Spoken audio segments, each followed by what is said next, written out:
Assalamualaikum warahmatullahi wabarakatuh. Alhamdulillahirabbil alamin.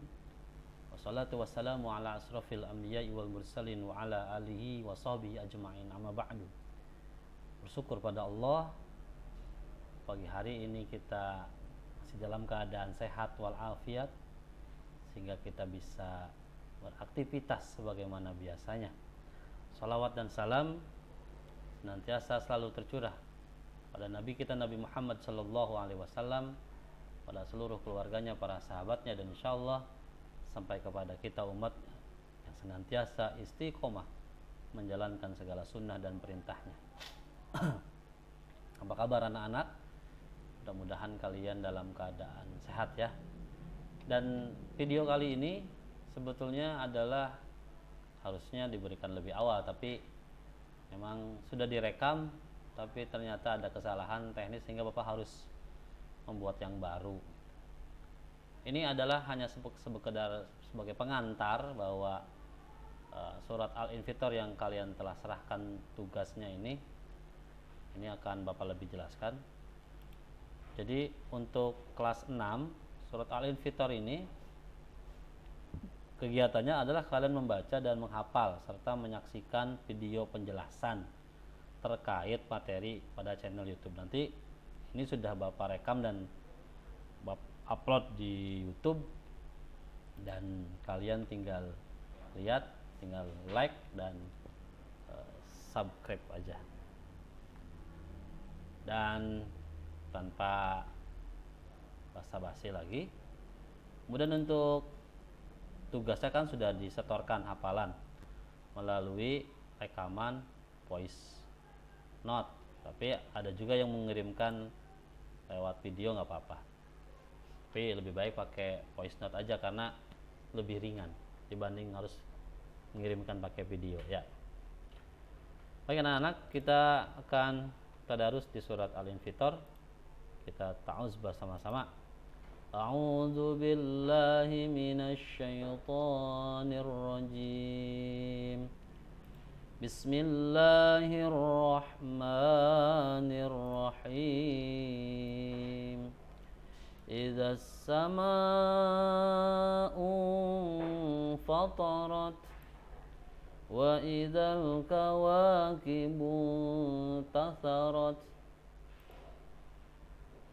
wa idzal biharu fujjirat wa idzal quburu bu'thirat alimat nafsum ma qaddamat wa akharat ya ayyuhal insanu ma gharraka bi rabbikal karim alladzi khalaqaka fasawwaka fa'adalak fi ayyi suratin ma syaa rakkabak kalla bal tukadzibuna biddin wa inna 'alaikum lahafizin kiraman katibin ya'lamuna ma taf'alun innal abrara lafi na'im wa innal fujjara lafi jahim yaslawnaha yawmaddin wa ma hum anha bighaibin wa ma adraka ma yawmuddin thumma ma adraka ma yawmuddin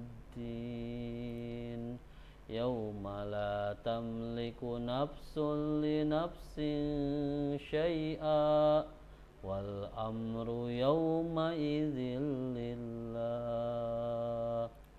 Sadaqallahul azim.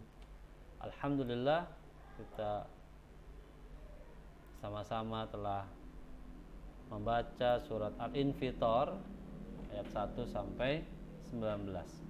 Sekarang tinggal kita sama-sama belajar memahami apa yang difirmankan oleh Allah Subhanahu wa taala dalam surat Al-Infitor. Anak-anakku sekalian, pertama, surat Al-Infitor itu terdiri dari 19 ayat. Nah, surat Al-Infitor itu termasuk kepada golongan surat Makkiyah. Jadi dalam Al-Quran itu nanti ada yang termasuk golongan Makkiyah, ada juga yang golongan Madaniyah. Nah, Makkiyah ini adalah surat-surat atau wahyu-wahyu yang diturunkan oleh Allah melalui malaikat Jibril kepada Nabi Muhammad SAW itu ketika Nabi Muhammad belum hijrah dari Mekah ke Madinah. Nah, adapun golongan Madaniyah itu adalah surat-surat atau wahyu yang diturunkan oleh Allah kepada Nabi Muhammad SAW melalui malaikat Jibril ketika Nabi Muhammad setelah hijrah dari Mekah ke Madinah. Itu perbedaan antara Makkiyah dan Madaniyah. Karena nanti ada wahyu Allah yang diturunkan di kota Mekah, tapi karena nabinya sudah hijrah jadi orang Madinah, maka oleh para sahabat mufassirin surat itu tidak dimasukkan ke dalam golongan surat Makkiyah walaupun tempatnya di Mekah, tapi masuk ke dalam golongan Madaniyah karena kondisi nabinya telah hijrah. Kenapa surat ini disebut sebagai Al-Infitor? Karena arti dari infatorat itu terbelah. Jadi diambil dari ayat yang pertama. Ijas sama apa? Ijas sama fatorat. Infatorat itu artinya yang terbelah. Nah, maksudnya apa? Kita langsung masuk saja ke ayat yang pertama. Apabila langit terbelah. Maksud dari apabila langit terbelah itu betul-betul langit itu terbelah. Karena surat Al-Infitor ini bercerita tentang peristiwa huru-hara kiamat. Nah, jadi Al-Infitor itu yang terbelah itu ya langit benar-benar terbelah. Apakah langit sebelumnya pernah terbelah? Iya. Kalau kalian tahu cerita dalam hadis yang menceritakan tentang Isra Mi'raj, Nabi Muhammad itu Isra dari Masjidil Haram ke Masjidil Aqsa. Kemudian dari Masjidil Aqsa itu naik ke Sidratul Muntaha. Nah, di sana Nabi Muhammad itu dibukakan pintu langit. Kalau ini dibuka, bukan dibelah. Ketemu dengan Nabi Adam, kemudian terus naik ke langit yang ketujuh bertemu dengan Nabi Musa. Dan setiap tingkatan langit itu Nabi Muhammad bertemu dengan para nabi. Itu harus kalian cari tuh, siapa nama nabi-nabinya ya.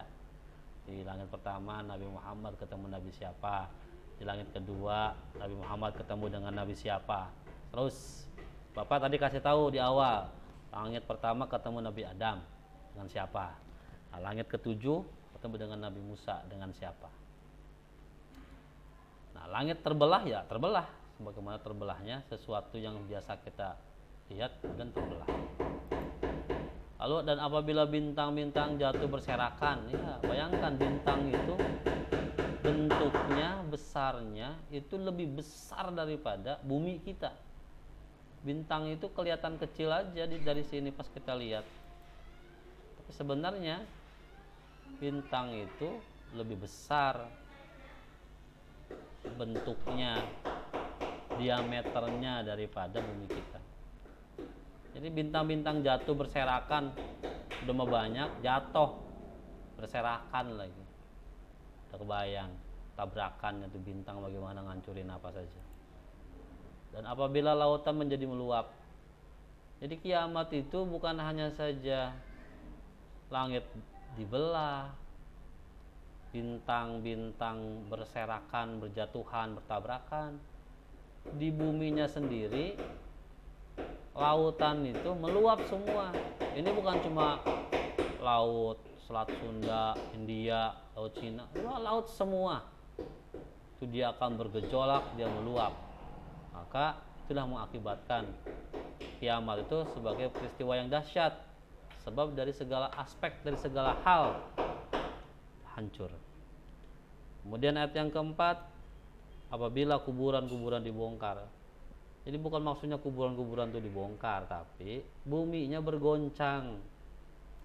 Kalau gempa bumi itu kan yang bergerak apa? Tanah. Tanah itu kalau bergerak, dia akan memuntahkan apa yang selama ini di dalam. Jadi tengkorak-tengkorak pada keluar, binatang-binatang yang mati pada keluar, yang sembunyi-sembunyi di dalam tanah itu pada keluar, termasuk harta karun tuh jadi keluar. Kemudian ayat yang kelima, maka tiap-tiap jiwa akan mengetahui apa yang telah dikerjakan dan apa yang dilalaikannya. Jadi pada saat itulah akhirnya kita akan tahu apa yang telah kita kerjakan, apa yang telah kita lalaikan, lebih banyak mana kita di antara dosa dan pahala kita.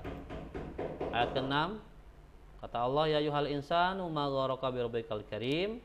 Wahai manusia, apakah yang telah memperdayakan kamu untuk berbuat durhaka terhadap Allah yang Maha Pemurah. Jadi kita ditanya sama Allah, apa sih yang bikin kamu tuh durhaka? Emang durhaka sama Allah gimana? Ya durhaka sama orang tua aja kita ngelawan, ya kan? Gak patuh. Ya durhaka sama Allah apa? Kita ini melanggar apa yang diperintah oleh Allah. Larangannya kita kerjakan, perintahnya kita lalaikan. Dilarang minuman-minuman keras, kita malah ngerjain minuman keras. Jadi durhaka kita kepada Allah bentuk ke situ. Suruh sholat nggak sholat. Kemudian di ayat yang ke-7, yang telah menciptakan kamu lalu menyempurnakan kejadianmu dan menjadikannya susunan tubuh seimbang. Jadi Allah itu udah Maha Pemurah banget. Kenapa? Karena Dia yang telah menciptakan kita jadi seperti ini, manusia. Coba kalau kamu dijadikan kambing sama Allah, kamu dijadikan tikus, got sama Allah, jadiin makhluk cacing, jadiin makhluk belatung, jadiin kecoa sama Allah, gimana? Kita bersyukur sekali sama Allah karena Allah menjadikan kita sebagai sosok manusia dan sempurna, ya kan? Kita sempurna nggak? Sempurna lah. Dan penciptaan Allah itu tidak ada yang tidak sempurna, semuanya sempurna. Jadi kalau kamu bilang tidak ada manusia sempurna, salah. Semua manusia itu sempurna. Bahkan susunan tubuhmu seimbang. Iya, seimbang lah, kanan sama, kanan sama kiri sama panjangnya. Hidung lubangnya sama, pinggir-pinggiran. Nggak ada yang satu sini, satu sebelah sini. Mata seimbang kanan kirinya, alis seimbang kanan kirinya. Ini Allah tuh udah Maha Pemurah banget. Kenapa kita nggak bersyukur? Dalam bentuk apa saja yang dikehendaki, Dia menyusun tubuhmu tuh. Allah itu menciptain manusia itu dari zaman dulu, sebelum ada manusia banyak, Adam sampai sekarang. Nggak pernah ketuker, nggak pernah sama persis. Kalau mirip ada, mirip itu ada. Tapi kalau persis sama 11-12 atau bahkan 11-11, kalau 11-12 kan mirip dikit, tapi kalau 11-11 kan mirip identik gitu. Itu nggak ada. Jadi itulah Maha Pemurahnya Allah kepada kita semua. Ayat 9, dan kamu tuh bukan hanya durhaka saja, bahkan kamu itu mendustakan hari pembalasan. Jadi ada orang yang bukan hanya saja sebagai durhaka saja, tapi juga sama hari kiamat dia gak percaya, mendustakannya, bohong, katanya bohong. Nah, di ayat yang ke-10, wa inna alaikum lahafidin, padahal sungguhnya bagi kamu ada malaikat-malaikat yang mengawasi pekerjaanmu. Nah, anak, setiap orang yang ada di dalam dunia ini itu ada penjaganya. Nah, malaikat itu sebutan untuk makhluk Allah yang jamak, banyak. Kalau satu itu malak, ya, karena ada kanan kiri menjadi malaikat. Jadi setiap orang dua berarti ada berapa malaikat tuh. Dan mereka itu tugasnya mengawasi pekerjaan kita. Dia tidak akan bisa disogok, tidak akan bisa ditindas, dibully. Dia kalau kamu bikin kebaikan, catat kebaikannya. Kalau kamu bikin kejahatan, dicatat kejahatannya. Tapi saking maha pemurahnya Allah, kalau niat baik itu belum dikerjakan udah dicatat. Kalau dikerjakan dapat 2. Kalau niat buruk itu belum baru niat belum dicatat. Tapi kalau udah dilaksanain dicatat dosa 1. Beda sama kebaikan. Nah, malaikat-malaikat itu yang mulia sekali mereka, dan mereka pekerjaannya itu hanya mencatat saja, tidak durhaka, tidak membantah. Dan mereka itu mengetahui apa yang kamu kerjakan. Nah, mereka itu mengetahui apa yang kamu kerjakan. Atasnya ada di sini udah selesai tapi belum dicek di sini. Tapi itu yang belum tahu buat apa? disuruh istirahat kan nggak begitu enakan tuh. Bentar ya anak-anak, ini ada gangguan. Baik, kita lanjutkan. Mereka mengetahui apa yang kamu kerjakan, ya mereka, karena pekerjaannya adalah mencatat, tidak ada yang mereka sembunyikan. Jadi kalau sudah ada tugas malaikat pencatat, itu ngapain lagi kita publikasikan ibadah-ibadah kita, kebaikan-kebaikan kita di Facebook, di IG gitu. Ya, kalau mau itu ya seimbang, jangan cuma kita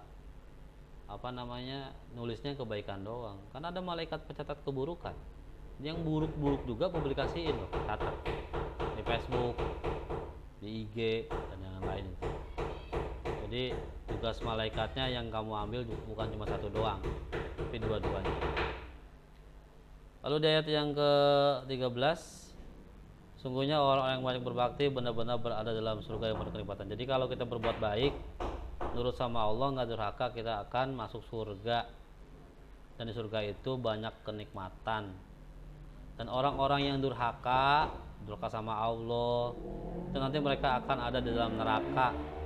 Nah, dalam neraka itu mereka masuknya pas hari pembalasan, yaumul jaza. Nah, nama-nama akhirat itu kan sesuai kondisinya. Yaumul mizan, di mana hari orang-orang pada saat itu sedang ditimbang amal kebaikannya. Yaumul mahsyar, di mana memang pada saat itu orang-orang sedang dikumpulkan di padang mahsyar. Nah, yaumul jaza, nah, adalah hari pembalasan di mana orang-orang itu sedang dibalas. Nah, kalau banyak kebaikannya ya surga. Kalau keburukannya lebih banyak ya neraka. Tapi orang Islam yang masih ada sedikit imannya, kalau sudah dosanya habis nanti dia akan masuk ke surga, tapi dia surganya paling terakhir. Nah, orang-orang yang kafir mah mereka tetap aja di neraka, nggak bisa kembali. Nah, mereka yang kafir, mereka yang murtad, mereka yang musyrik itu adalah dosa-dosa yang besar yang tidak dimaafkan oleh Allah Subhanahu wa taala, dan mereka kekal di dalam neraka. Nah, Allah nanya sama kita semua, "Wa ma adraka ma yaumuddin?" Tahukah kamu apa hari pembalasan itu?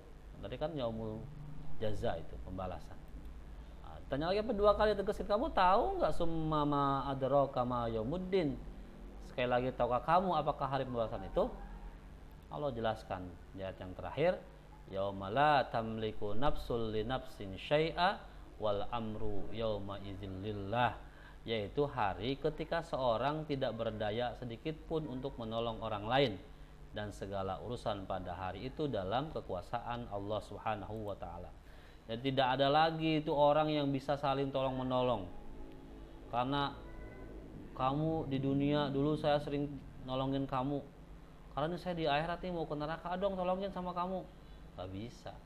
Balas jasa gak bisa. Atau karena kamu sering menolong, akhirnya kamu akan menolong orang lain, gak bisa. Karena yang punya hak prioritas siapa yang masuk surga, siapa yang masuk neraka, itu hanya Allah Subhanahu wa taala. Kalau amal-amal ibadahnya itu hanya sebagai pengantar kepada pintu-pintu surga atau neraka. Ya kalau amalnya banyak, ya amal itu yang akan mengantarkan dia ke dalam ke depan pintu surga. Kalau amalnya buruk yang dia bawa itu yang banyak, maka akan mengantarkan dia ke depan pintu neraka. Tapi kalau ketika Allah ridho dia masuk surga, ya masuk surga. Jadi tetap yang harus kita cari adalah keridhaan Allah Subhanahu wa taala. Nah, anak-anak, mudah-mudahan sedikit penjelasan ini, dan mohon maaf Bapak menjelaskannya masih agak terbata-bata atau suaranya masih lemes karena memang Bapak kemarin terkendala sakit ya, diuji oleh Allah Subhanahu wa taala 2 hari nggak masuk. Jadi sekarang masih ada lemes-lemesnya. Jadi mohon maaf ya kalau dianggap tidak serius, dan juga ada beberapa gangguan teknis tadi ya, nggak apa-apa. Yang penting penyampaian materinya bisa tersampaikan dengan baik. Kita berdoa kepada Allah Subhanahu wa taala, mudah-mudahan wabah virus corona ini betul-betul meninggalkan bumi kita Indonesia dan bumi negara Islam yang lain, agar kita nanti bisa kembali normal sebagaimana aktivitas biasa, sekolah bertatap muka dengan teman-teman dan guru, kita kangen sholat zuhur berjamaah, kita kangen belajar bersama, kita kangen mabit bersama dan yang lain-lain. Terima kasih atas perhatian kalian. Nasrun minallahi wa fatun qarib. Wa basyiril mu'minin. Assalamualaikum warahmatullahi wabarakatuh.